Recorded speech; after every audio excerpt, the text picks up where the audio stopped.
हर्षवर्धन जी, आपका कमेंट क्या लग रहा है आपको? फिलहाल एक तरफ 39 और एक तरफ 27, किसका पलड़ा आपको भारी नजर आ रहा है? नहीं, देखिए मानिक जी, पहले तो ये कि ये जो नंबर्स है ना, ये दोनों पार्टियों ने बड़ा इन्फ्लेटेड कर रखा है। भाई पार्टियां वो हो जिसमें सांसद हो, जिसमें विधायक हो, जो कहीं राज्य में दमदार हो, तब तो मतलब है। लेकिन दोनों तरफ चूंकि मुकाबला है कि भैया नंबर थोड़ा ज्यादा दिखे, तो दोनों ही इन्फ्लेटेड है। तो इन्फ्लेटेड वाला वो डिस्काउंट करें, ज्यादा नंबर दिखाने की रेस। एक्चुअली ये रेस जिसको हम कहते हैं ना, जैसे अभी हम बहस कर रहे हैं, आप ऊपर जो है वो पट्टी चला रहे हैं, तो उस पट्टी में कितने होने चाहिए, तो लोगों को लगता है कि अच्छा इतनी पार्टियां आ गई क्या, परसेप्शन, एक परसेप्शन के तौर पर उस बैटल में। तो मुझे लगता है कि उसका बहुत महत्व नहीं है। महत्व ये है कि क्या ऐसे दल जिनका किसी राज्य में आधार है, जिनका किसी राज्य के छोटे से हिस्से में भी 2 सीट 4 सीट, वहां वो कुछ बदल सकते हैं। ये जो कर्नाटक में डेवलपमेंट हुआ है, ये एक लिहाज से बड़ा महत्वपूर्ण है। और विनोद जी ने जो कहा वो लगभग उससे मैं सहमत हूं। उसमें बस 2 चीजें आगे बढ़ाता हूं। विनोद जी ने जो एक बात कही कि भारतीय जनता पार्टी को वहां ज्यादा लाभ है। 25 सीटें भारतीय जनता पार्टी जीती थी 2019 में, और जो एक निर्दलीय सांसद थी जो वो कलिगा समाज से आती हैं, वो भी भारतीय जनता पार्टी में शामिल हो गई। एक तरह से कहें उसके पास बहुत गुंजाइश नहीं थी। लेकिन अगर आप ध्यान से देखें तो बिहार और यूपी का मिक्स ये भाजपा की रणनीति में कर्नाटक में दिख रहा है।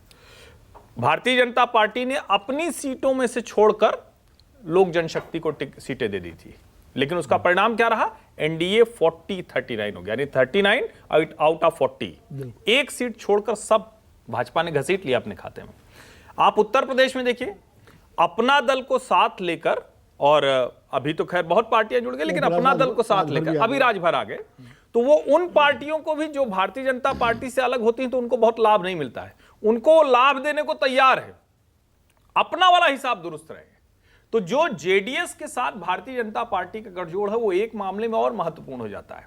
यह स्वाभाविक रूप से ऐसी पार्टी है जिसको कांग्रेस के पाले में होना चाहिए। 3 बयान पूर्व प्रधानमंत्री देवगौड़ा साहब का, 2 बयान है, एक देवगौड़ा साहब का और 2 कुमार स्वामी साहब का। वो बार बार बोल रहे हैं हमको इंडिया वालों ने बुलाया नहीं। अब ये मैसेजिंग है, और एनडीए जहां वो बिल्कुल कोई उम्मीद नहीं कर रहे थे वो उनको बुला रहे हैं। तो ये ठीक बात है कि भाजपा को लगता है कि अभी जितनी कांग्रेस ताकतवर उसमें, लेकिन कांग्रेस को यहां शायद सबक लेना चाहिए था।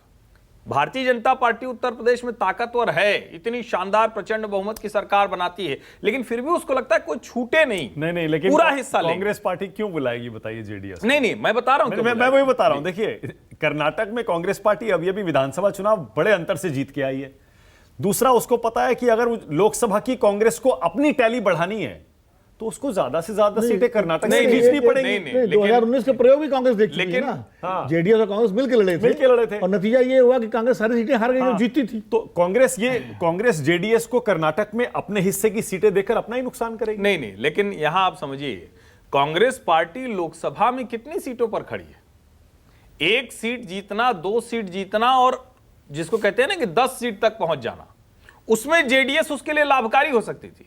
जैसे भारतीय जनता पार्टी कुछ भी कहे, लेकिन नीतीश जी और अकाली जैसी पार्टियों का उसके साथ जाना, क्योंकि उसके एक तरह से कहेंगे समान विचार की पार्टियां हैं ना, तो उनके लिए वो वाला नुकसान है। आप एक दूसरे को सपोर्ट करते चलते हैं। ऐसे ही जो कांग्रेस और जेडीएस था, वो जाना जेडीएस का उस तरफ, वो कांग्रेस के लिए ज्यादा नुकसानदेह है। आप भले लगता है एक समय। अच्छा, मतलब आप ये कह रहे हैं कि नरेंद्र मोदी को अगर टक्कर देनी है कर्नाटक में, तो कांग्रेस और जेडीएस की जोड़ी ज्यादा घातक होती। और वो इसलिए भी ज्यादा घातक होती कि जब आप कहते हैं ना कि किसी पार्टी के मोमेंटम की बात करते हैं, तो कांग्रेस का मोमेंटम है, बावजूद उसके वहां इंडिया गठजोड़ वो बना रही। जहां मोमेंटम नहीं वहां तो मजबूरी है ना भाई। अब यूपी विधानसभा में 2 सीट है, तो वो तो गठजोड़ के लिए परेशानी है। लेकिन उत्तर प्रदेश में अगर भारतीय जनता पार्टी की इतनी सीटें होती हैं कि वो पूर्ण बहुमत की सरकार बनाती है, फिर भी वो कहती है कि भाई ओम प्रकाश राजभर जी आ जाइए। फिर भी वो कहती है कि नहीं, अपना दल को जहां जरूरत है हम देंगे, मंत्री बनाएंगे। नहीं, मैं इसलिए सहमत नहीं हूं कि कर्नाटक में जेडीएस और कांग्रेस का एक साथ आके प्रयोग हो चुका है। 2019 में भी हुआ, और उसके पहले भी जेडीएस और कांग्रेस की धर्म सिंह के जमाने में सरकार मिली जुली थी, जिसको बाद में जो है बदली गई, और उससे कांग्रेस को कोई फायदा नहीं और नुकसान ही हुआ। कांग्रेस का स्पेस जेडीएस ने ले लिया कई जगह। तो कांग्रेस इस बात को जानती है कि भाई ठीक है, जेडीएस जितना चला जाए एनडीए के पाले में। देखिए, बिहार और उत्तर प्रदेश से कर्नाटक की परिस्थिति एक फर्क है। बिहार में स्थिति ये थी कि नीतीश कुमार भी एनडीए के साथ थे, तो Nitish plus BJP plus Ramvilas Paswan, वो एक बड़ा लीथल कॉम्बिनेशन बना जिस और फिर मोदी जी तो की अपनी लोकप्रियता और छवि है ही, वो सब मिलाकर कितना बड़ा कॉम्बिनेशन बना कि वो जाकर के बीजेपी को एनडीए को 39 पर जेडीएस सही कह रहे हैं नहीं, हर्षवर्धन जी, लेकिन- जेडीएस जाना चाहता था कांग्रेस के साथ जेडीएस जाना आगे चाहता था इंडिया में। जेडीएस जाना चाहता था, जेडीएस तो विधानसभा चुनाव में भी जाना चाहता हाँ। था, लेकिन अगर जेडीएस और कांग्रेस ले लेती अपने साथ तो आज 136 सीटें कांग्रेस की नहीं होती। आप नहीं नहीं, समझो लेकिन ना। इसका दूसरा पहलू भी है। सपा बसपा का प्रयोग असफल हो गया, लेकिन अगर ये सोचकर बसपा को दूर कर दिया इस गठजोड़ ने, और नुकसान तो होगा। उत्तर प्रदेश में और नुकसान और होने नुकसान जा रहा है। होगा, ओके। तो मुझे लगता है कि आप लंबी राजनीति के तौर पर देखते हैं तो बड़ी पार्टी का दिल बड़ा होना दूर नहीं चाहिए। किया, वो बसपा खुद ही कांग्रेस दूर नहीं दिख खड़ी रही। है, बसपा तो खुद ही दूर खड़ी है ना, बसपा को दूर नहीं किया गया, बसपा से तो संपर्क किया गया ऑफिशियली नहीं अनऑफिशियली, नहीं, लेकिन वैसे मायावती तो मना कर फेल हो दिया। गया था ना गठजोड़, मायावती वैसे ने तो कुछ बहुत नहीं कर उसमें पाए। फेल हो गया था, नहीं अभी के इंडिया गठबंधन के, लेकिन वो मायावती जी ने खुद ही तय कर लिया कि मैं तो बाद में लेकिन कुल मिलाकर बड़ी राजनीतिक घटनाक्रम है हाँ, और निश्चित मुझे रूप लगता है कि रोचक हो गया चुनाव। नहीं, अब कर्नाटक का चुनाव, कर्नाटक जिसको का। कर्नाटक और रोचक हो गया। कर्नाटक का ओके। चुनाव अब बाइपोलर हो गया लोकसभा का, जो आमने थोड़ा सामने बहुत की टक्कर। ट्राइपोलर हो सकता था अच्छा, मतलब आप जेडीएस के मैदान में ओके, रहने से। ओके।